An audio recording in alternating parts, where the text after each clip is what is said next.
Assalamualaikum warahmatullahi wabarakatuh. Perkenalkan, nama saya Husna Mardati Nuraini dari Rombel Pendidikan Akuntansi B 2018.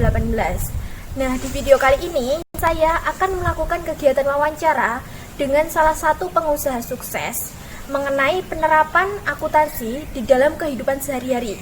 Simak videonya ya. Pengertian dari akuntansi.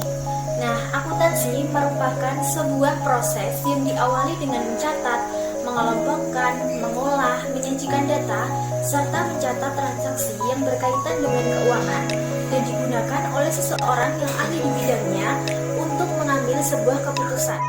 Manfaat adanya akuntansi di dalam kehidupan kita sehari-hari dapat dilihat, misalnya penerimaan, pengeluaran dari uang kita sendiri. Kemudian kita dapat melakukan pengawasan, mengontrol, kemudian merencanakan keuangan kita selanjutnya bagaimana. Nah, oleh karena itu, penerapan akuntansi di dalam kehidupan kita sehari-hari dapat membantu kita dalam mengendalikan keuangan yang kita miliki.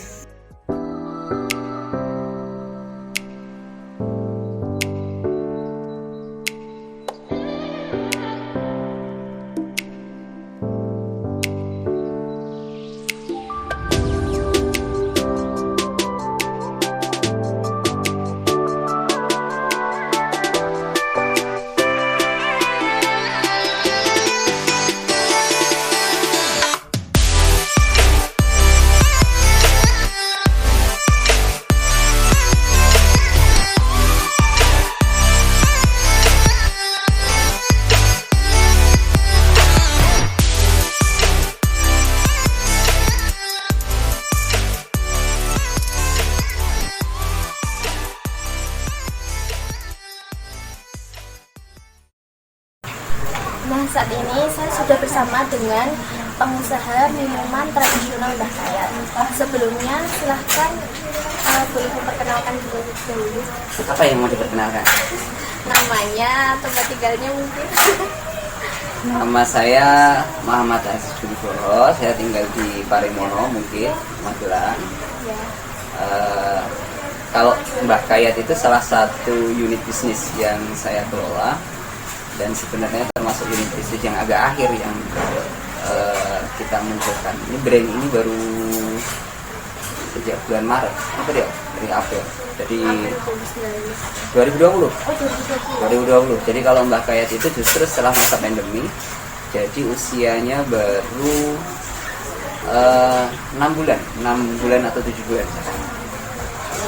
Kalau yang di luar Mbah Kayat ada merchandise dan Al-Falah ID. Al-Falah ID itu kita event organizer untuk pelatihan bisnis dan pengolahan manajemen UMKM. Itu awal mula Bapak membangun usaha ini tuh bagaimana sih? Kalau cerita singkatnya aja gitu. Kalau yang saat ini jalan Al-Falah Group dengan beberapa unit tadi, mulainya kurang lebih 5 tahun yang lalu, 5 tahun atau 6 tahun yang lalu lah, 2015-an awal mungkin. Itu yang mulai pertama di alat olahraga panahan. Gitu, mulainya itu sih. Kalau yang lain munculnya ya sambil jalan terus pertama beberapa unit. Latar belakangnya ya karena memang saya nggak suka bekerja. Karena saya nggak suka bekerja, makanya saya bekerja. Ya. Terus jika boleh tahu bagaimana sih perkembangan modal atau aset perusahaan yang Bapak miliki dari awal sampai saat ini? Ya, jadi kalau aset dan modal ya, saya mulai bisnis ini 5 tahun yang lalu hampir bisa dibilang tanpa modal. Karena mulainya dari dropshipping, jadi menjualkan barang punya orang. Saya tawarkan lewat Facebook dan WhatsApp, ya medsos. Terus ya udah, mulainya dari situ kan nggak ada modal. Berkembang sampai saat ini ya progresnya alhamdulillah bagus. Tapi sayangnya memang laporan keuangan itu kan disusun baru belakangan. Jadi ya nggak ada dari tahun 2015, 2016, 2017, 2018 itu hampir bisa dibilang nggak ada laporannya, ya nggak ada pendatannya. Baru kita susun di 2019. Itu kalau usaha yang dilakukan ini tuh perorangan atau kelompok atau perorangan. Terus bagaimana Bapak melakukan strategi pemasaran untuk memasarkan produk-produk yang Utamanya kita jual itu lewat jejaring ini ya, jejaring kalau yang di Panahan itu lewat jejaring penggemar olahraga Panahan, lewat medsos. Tapi organik, tidak lewat iklan berbayar. Utamanya itu. Nah, untuk yang produk yang lain ya kalau Mbah Kayat itu online sebagian, banyak yang offline-nya, ada yang dikonsinyasi ke toko, ada yang lewat jejaring reseller, ada yang dropshipper juga, macam-macam. Tapi ya kalau yang di Panahan banyak kan di jejaring penggiat olahraga Panahan. Kalau Mbak Kayat itu dan sebagian besar kalau lewat pemasaran online itu kita pakainya masih yang bukan ads, bukan iklan berbayar, organik lewat iklan manual yang tidak berbayar, baik di IG maupun di FB. pernah ada nggak sih masalah dalam itu memasarkan produknya gitu, misalnya ada ya apa retur kayak gitu? Kalau problem di marketing pasti ada, problem di produk juga ada, problem di supply juga ada, semua pasti ada sih.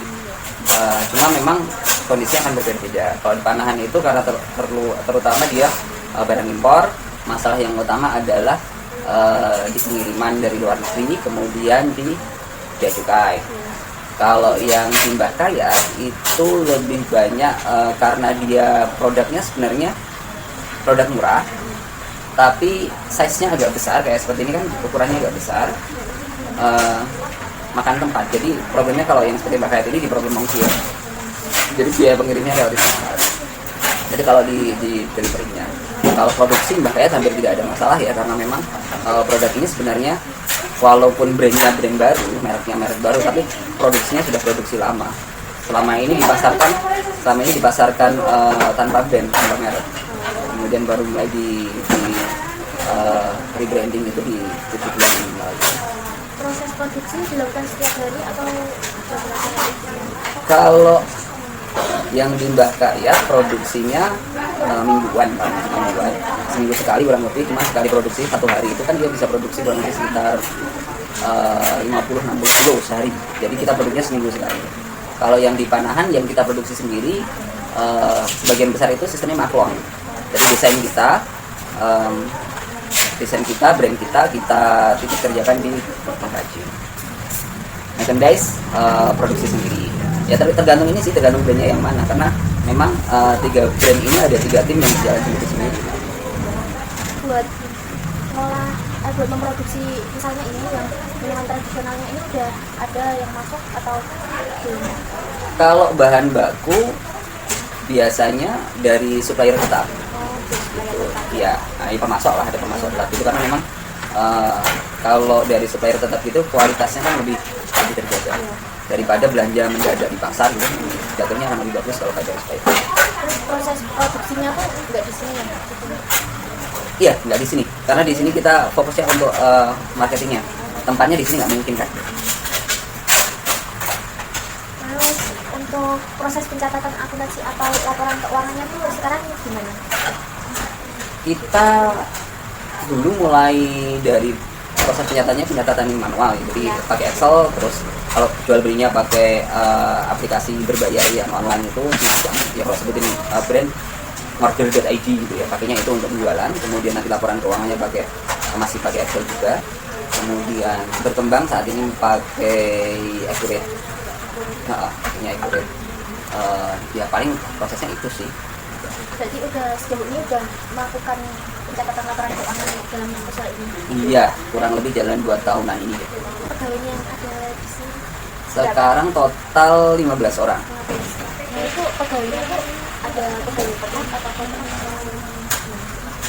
Kalau di sini statusnya sama pegawai tetap. Jadi teman-teman masuk bergabung ke tim itu sebagai trainee selama 2 bulan. Setelah itu bukan kontrak, jadi pegawai tetap. Jadi trainee selama 2 bulan jadi pegawai tetap. Tapi memang komitmen bersama untuk teman-teman yang putri itu masa kerja di sini itu normalnya hanya sampai teman-teman itu punya anak, melahirkan. Jadi kalau sudah melahirkan disarankan untuk resign. Kalau yang cowok? Kecuali yang laki-laki, yang laki-laki kan melahirkan. Terus Terus kalau di sini kalau boleh tahu tuh udah bekerja di bidangnya masing-masing atau gimana gitu? Misalnya kayak yang akuntansi tadi, terus yang luar laporan keuangan, terus yang pemasaran, marketing gitu. Tergantung timnya. Karena kita Jadi di sini kerjanya kerja tim ya? iya, jadi kita di sini ada beberapa brand itu kita bagi jadi dua tim dan jalan ketiga tim sebentar lagi. Kalau yang satu tim itu sudah spesifik, ada yang jadi customer service, ada yang di marketingnya, ada yang accountingnya, kemudian ada satu lagi untuk purchasing and delivery, jadi untuk pengemasan dan pengiriman, belanja dan pengiriman itu yang tim toko. Kalau tim yang satu lagi yang tim untuk Mbah Kayat itu cuma dua sih, produksi karena dilakukan di luar, jadi tidak masuk ke tim internal kita. Yang di kita dari packing, kemudian marketing sama distribusinya dipegang satu orang, di backup sama funding satu untuk Mbah Kayat. Kalau di merchandise ada desainernya, ada untuk fundingnya juga, kemudian ada untuk administrasi dan backup di marketing, kemudian ada yang jadi supporting staff. Jadi tergantung tim yang mana. Ada tim yang masih belum spesifik penugasannya, ada tim yang sudah spesifik penugasannya. Menurut Bapak ini seberapa penting untuk pembuatan laporan keuangan di dalam usaha yang dirintiskan Bapak? Laporan keuangan itu kalau di perusahaan seperti kita nyetir mobil, laporan keuangan itu dashboardnya. Kita tahu berapa kecepatan kita bawa mobil, kita tahu kita masuk di berapa, kemudian kita tahu bagaimana RPM mobilnya, bensinnya habis atau tidak, itu semua ditunjukkan di dashboard mobil. Tanpa dashboard mobil itu kita nggak tahu ini speednya berapa sih, bensinnya masih banyak atau enggak sih, kemudian ini sudah saatnya kita oper gigi atau belum gitu. Nah, laporan keuangan itu sama, kita lihat bagaimana speed mobil. Kalau ngomongin kecepatan mobil itu seperti kita lihat omset, ditunjukkan di jarum itu ada berapa kilometer per jam, yaitu omset kita tahu berapa omset dari laporan keuangan. Kita lihat bagaimana RPM untuk mobilnya, itu kita lihat bagaimana kinerja internal perusahaan, kinerja finansial, kinerja SDM, itu ditunjukkan dari jarum RPM.